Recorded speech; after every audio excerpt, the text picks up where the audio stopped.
ಧರ್ಮಸ್ಥಳ ನೂರಾರು ಶವ ಹುತ್ತಿಟ್ಟ ಪ್ರಕರಣಕ್ಕೆ ಸಂಬಂಧಪಟ್ಟ ಹಾಗೆ ನಿನ್ನೆಯಷ್ಟೇ ಸರ್ಕಾರ ಎಸ್ಐಟಿ ರಚನೆ ಮಾಡಿತು. ಈ ವಿಚಾರವಾಗಿ ಡಿಸಿಎಂ ಡಿಕೆ ಶಿವಕುಮಾರ್ ಕೂಡ ಪ್ರತಿಕ್ರಿಯೆಯನ್ನು ಕೊಟ್ಟಿದ್ದಾರೆ. ಧರ್ಮಸ್ಥಳದ ಕೇಸ್ ಏನಿದೆ ಅದು ಎಸ್ಐಟಿ ರಚನೆ ಆಗಿದೆ. ಬಿಜೆಪಿ ನಾಯಕರ ಆರೋಪಕ್ಕೆ ಡಿಕೆ ಶಿವಕುಮಾರ್ ಅವರು ತಿರುಗೇಟನ್ನು ಕೊಟ್ಟಿದ್ದಾರೆ. ಬಿಜೆಪಿಯವರು ಏನ್ ಬೇಕಾದರೂ ಹೇಳ್ಕೊಳ್ಳಿ, ಈಗ ಎಸ್ಐಟಿ ತನಿಖಾ ತಂಡ ರಚನೆಯಾಗಿದೆ. ಕೋರ್ಟ್ಗೆ ಯಾರೋ ಅನಾಮಧೇಯ ಹೇಳಿಕೆ ಕೊಟ್ಟಿದ್ದಾರೆ. ಅದರ ಆಧಾರದ ಮೇಲೆ ಈ ಹೇಳಿಕೆ ಮೇಲೆಯೇ ತನಿಖೆ ಸಾಗುತ್ತೆ. ಆದರೆ ಸತ್ಯಾಸತ್ಯತೆ ಏನು ಅನ್ನೋದನ್ನ ತಿಳ್ಕೊಳ್ಳೋಕೆ ತನಿಖೆಯನ್ನ ನಡೆಸಲಾಗುತ್ತೆ. ತನಿಖೆಯ ನಂತರವೇ ಎಲ್ಲವೂ ಕೂಡ ಗೊತ್ತಾಗುವುದು ಅಂತ ಉಪಮುಖ್ಯಮಂತ್ರಿ ಡಿಕೆ ಶಿವಕುಮಾರ್ ಪ್ರತಿಕ್ರಿಯೆಯನ್ನು ಕೊಟ್ಟಿದ್ದಾರೆ. ನಾನು ಸ್ವಲ್ಪ ಮಾಹಿತಿ ತಿಳ್ಕೊಂಡಿದ್ದೀನಿ ಅಂತಂದರೆ SIT ಫಾರ್ಮ್ ಆಗಿರೋ ವಿಚಾರ ತಿಳಿಸಿದ್ದೀನಿ. ಕೆಲವೆಲ್ಲ ಪರ ವಿರೋಧ ಎಲ್ಲ ನಡೀತಾ ಇತ್ತು. ಈಗ ಅದನ್ನು ಹೋಮ್ ಮಿನಿಸ್ಟ್ರು ಹ್ಯಾಂಡಲ್ ಮಾಡ್ತಾ ಇದ್ದಾರೆ. CM ಗಮನಕ್ಕೂ ಬಂದಿದೆ. ಒಳ್ಳೆ ಹಿರಿಯ ಆಫೀಸರ್ಸ್ನೇ ಹಾಕಿದ್ದಾರೆ, ಅನುಭವ ಆಫೀಸರ್ಸ್ನೇ ಹಾಕಿದ್ದಾರೆ. ಖಂಡಿತ ಅವರು ಮಾಡ್ತಾರೆ, ಏನು ಬೇಕೋ ಅದನ್ನು ತನಿಖೆ ಮಾಡ್ತಾರೆ. ಈಗ BJP ಅವರು ಏನು ಮಾಡಬೇಕು ಅಂತ ಹೇಳಿ, ಫಸ್ಟು BJP ಅವರು ಹೆಂಗೆ ನಡ್ಕೋಬೇಕು ಅಂತ ಹೇಳಿ ಹಂಗೆ ನಡ್ಕೊಳ್ಳೋಣ. ನನಗೆ ನಿಮ್ಮ ಭಾಷೆನೂ ಅರ್ಥ ಆಗ್ತಾ ಇಲ್ಲ, BJP ಅವ್ರ ಭಾಷೆನೂ ನಂಗೆ ಅರ್ಥ ಆಗ್ತಾ ಇಲ್ಲ. ಕೋರ್ಟಲ್ಲಿ ಏನೋ ಒಂದು ಸ್ಟೇಟ್ಮೆಂಟು ಒಂದು 15 ವರ್ಷ ಆದಮೇಲೆ ಕೊಟ್ಟಿದ್ದಾನೆ ಅನ್ನೋದು ನನಗೊಂದು ಗೊತ್ತಿದೆ. ಅದ್ರ ಮೇಲೆ ಸತ್ಯ ಅಸತ್ಯನ ತಿಳ್ಕೊಳ್ಳಿಕ್ಕೆ ಸರ್ಕಾರ ಒಂದು ಮಾಡಿದೆ. ಈಚೆ ಬರ್ತದೆ, ಯಾಕೆ ಅದಕ್ಕೆ ಆತರ ಯಾಕೆ ಕೊಡಬೇಕು? ಈಗ ನೀವೇ ಮೀಡಿಯಾ ಅವರೇ ಅದನ್ನು ದೊಡ್ಡ ಇಶ್ಯೂ ತೆಗೆದುಕೊಂಡಾಗ ನಿಮಗೂ ಗೌರವ ಕೊಡಬೇಕಲ್ಲ ನಾವು. ನಿನ್ನೆಯಷ್ಟೇ ಸರ್ಕಾರ ಧರ್ಮಸ್ಥಳ ಫೈಲ್ಸ್ ವಿಚಾರವಾಗಿ ತನಿಖೆಯನ್ನು ನಡೆಸಲಿಕ್ಕೆ SIT ತಂಡವನ್ನು ರಚನೆ ಮಾಡಿದೆ. ಇದರಲ್ಲಿ 4 IPS ಅಧಿಕಾರಿಗಳಿದ್ದಾರೆ. ಧರ್ಮಸ್ಥಳದಲ್ಲಿ ಸತ್ಯ ಶೋಧನೆಗೆ ಮುಂದಾಗ್ತಾ ಇದೆ SIT ತಂಡ. ಗೃಹ ಸಚಿವರನ್ನ ಭೇಟಿಯಾಗಿದ್ದಾರೆ SIT ಮುಖ್ಯಸ್ಥ ಪ್ರಣಬ್ ಮೊಹಂತಿ. ಒಂದೆರಡು ದಿನಗಳಲ್ಲಿ SITಯಿಂದ ತನಿಖೆಯನ್ನ ಆರಂಭ ಮಾಡಲಾಗುತ್ತೆ. ಅನಾಮಧೇಯ ವ್ಯಕ್ತಿ ಆರೋಪದ ಬಗ್ಗೆ ತನಿಖೆಯನ್ನ ನಡೆಸಲಾಗುತ್ತೆ. ಧರ್ಮಸ್ಥಳದಲ್ಲಿ ಸತ್ಯ ಶೋಧನೆಯನ್ನ ನಡೆಸಲಿಕ್ಕೆ ಮುಂದಾಗ್ತಾರೆ, ಸ್ಪಾಟ್ಗೆ ಹೋಗ್ತಾರೆ.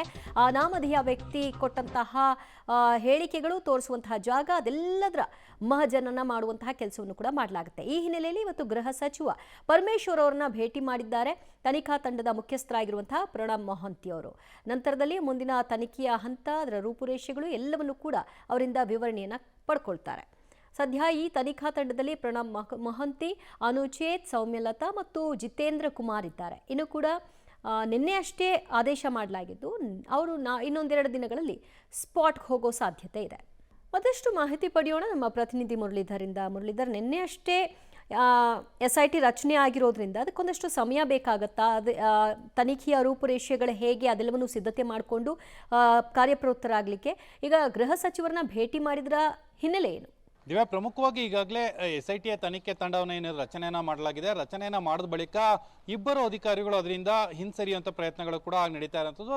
ಜೊತೆಗೆ ತನಿಖೆಯು ಕೂಡ ಸಾಗಬೇಕಾಗಿರುವಂಥದ್ದು. ಯಾಕಂದರೆ ಸರ್ಕಾರ ಈಗಾಗಲೇ ಒಂದು ಸೂಚನೆಯನ್ನು ಕೊಟ್ಟಿದೆ. ಅತಿ ಶೀಘ್ರದಲ್ಲಿ ಆದಷ್ಟು ಬೇಗ ವರದಿಯನ್ನು ಸಲ್ಲಿಕೆಯನ್ನು ಮಾಡಿ ಅಂತೇಳಿ ಸೂಚನೆಯನ್ನು ಕೂಡ ಕೊಟ್ಟಿರೋ ಹಿನ್ನೆಲೆಯಲ್ಲಿ ಬಹುತೇಕ ಅಧಿಕಾರಿಗಳ ತಂಡ, ಹೊಸದಾಗಿ ಅಧಿಕಾರಿಗಳ ತಂಡವನ್ನು ತಯಾರನ್ನು ಮಾಡ್ಕೊಳ್ಬೇಕಾಗತ್ತೆ. ಇನ್ಸ್ಪೆಕ್ಟರ್ ಇರ್ಬೋದು, DYSPಗಳಿರ್ಬೋದು, ಜೊತೆಗೆ ಅದಕ್ಕೆ ಬೇಕಾದಂಥ ಕೆಳ ಹಂತದ ಅಧಿಕಾರಿಗಳಿರ್ಬೋದು, ಇವ್ರನ್ನೆಲ್ಲರೂ ಕೂಡ ಸೇರಿಸ್ಕೊಳ್ಬೇಕಾಗಿರುವಂಥದ್ದು. ಬಹುತೇಕ ಇವತ್ತು ಸಂಜೆ ಅಥವಾ ನಾಳೆ ಒಳಗಾಗಿ ಅದರ ಪ್ರಕ್ರಿಯೆಗಳು ಕೂಡ ಮುಕ್ತಾಯ ಆಗುವಂಥದ್ದು. ಅದಾದ ಬಳಿಕ ಧರ್ಮಸ್ಥಳಕ್ಕೆ ಹೋಗಿ ಅಲ್ಲಿ ಹೇಳಿಕೆಗಳನ್ನು ದಾಖಲು ಮಾಡ್ಕೊಳ್ಳುವಂಥದ್ದು. ಯಾಕಂದ್ರೆ ಪ್ರಮುಖವಾಗಿ ಯಾರು ನಾನು ಶವವನ್ನು ಹೂತಿಟ್ಟೆ ಅಂತ ಏನು ಹೇಳಿಕೆಯನ್ನು ಕೊಟ್ಟಿದ್ದಾನೆ ಆ ವ್ಯಕ್ತಿಯನ್ನ ಹೇಳಿಕೆಗಳನ್ನು ಪಡ್ಕೊಳ್ಬೇಕು. ಆ ವ್ಯಕ್ತಿಯ ಹೇಳಿಕೆಗಳನ್ನು ಪಡ್ಕೊಂಡು ಅದಾದ ನಂತರ ಆತ ಕೊಟ್ಟಿರುವಂಥ 164 ಸ್ಟೇಟ್ಮೆಂಟು, 161 ಸ್ಟೇಟ್ಮೆಂಟು ಎರಡಕ್ಕೂ ಕೂಡ ಸಾಮ್ಯತೆಗಳಿದೆಯಾ ಎಲ್ಲ ಅನ್ನೋದ್ರ ಬಗ್ಗೆ ಕೂಡ ಚೆಕ್ ಅನ್ನು ಮಾಡಬೇಕಾಗತ್ತೆ. ಮುಂದಿನ ಹಂತಗಳ ತನಿಖೆ ಬೇರೆ ಬೇರೆ ರೀತಿಯ ಆಂಗಲ್ಗಳಿರ್ತವೆ. ಯಾಕಂದ್ರೆ ಇದು ಕಂಪ್ಲೀಟ್ಲಿ ಸೈಂಟಿಫಿಕಲ್ ಎವಿಡೆನ್ಸ್ಗಳನ್ನು ಆಧರಿಸಿಯೇ ತನಿಖೆ ಆಗಬೇಕಾಗಿರುವಂಥದ್ದು. ಈ ಹಿನ್ನೆಲೆಯಲ್ಲಿ ಅದರ ಕಾರ್ಯ ಚಟುವಟಿಕೆಗಳನ್ನು ಯಾವ ರೀತಿ ಮಾಡಬೇಕು ಏನು ಅನ್ನೋದ್ರ ಬಗ್ಗೆ ಕೂಡ ಒಂದಷ್ಟು ಚರ್ಚೆಗಳು ನಡೆದಿರುವಂಥದ್ದು. ಯಾಕಂದ್ರೆ ಇವತ್ತು ಬೆಳಗ್ಗೆ ಗೃಹ ಸಚಿವರನ್ನ SIT ಮುಖ್ಯಸ್ಥರಾದಂಥ ಪ್ರಣಬ್ ಮೊಹಂತಿ ಅವರು ಕೂಡ ಭೇಟಿಯಾಗಿ ಅದ್ರ ಬಗ್ಗೆ ಒಂದಷ್ಟು ಚರ್ಚೆಗಳು ಕೂಡ ನಡೆದಿರುವಂಥದ್ದು. ಬಹುತೇಕ ನಾಳೆ ಅಥವಾ ನಾಡಿದ್ದು ಧರ್ಮಸ್ಥಳಕ್ಕೆ ಈ ತನಿಖಾ ತಂಡ ಭೇಟಿ ಕೊಡುವಂಥ ಸಾಧ್ಯತೆಗಳಿದೆ. ತನಿಖಾ ತಂಡ ಭೇಟಿ ಕೊಟ್ಟ ಬಳಿಕ ಅಲ್ಲಿ ಯಾವ ರೀತಿಯಲ್ಲಿ ಕಾರ್ಯರೂಪವನ್ನ ಮಾಡಬೇಕು, ಕಾರ್ಯಚಟುವಟಿಕೆಗಳನ್ನ ಮಾಡಬೇಕು ಅನ್ನೋದ್ರ ಬಗ್ಗೆ ಕೂಡ ಮುಂದಿನ ಹಂತಗಳಲ್ಲಿ ಅಧಿಕಾರಿಗಳು ತೀರ್ಮಾನವನ್ನ ಮಾಡುವಂಥದ್ದು. ದಿವ್ಯಾ, ಥ್ಯಾಂಕ್ ಯು ಮುರಳಿ ನಿಮ್ಮೆಲ್ಲ ಮಾಹಿತಿಗೆ. ಸದ್ಯ SIT ರಚನೆ ಆಗಿದೆ, ತನಿಖಾ ತಂಡ ಕಾರ್ಯಪ್ರವೃತ್ತರಾಗ್ತಾರೆ.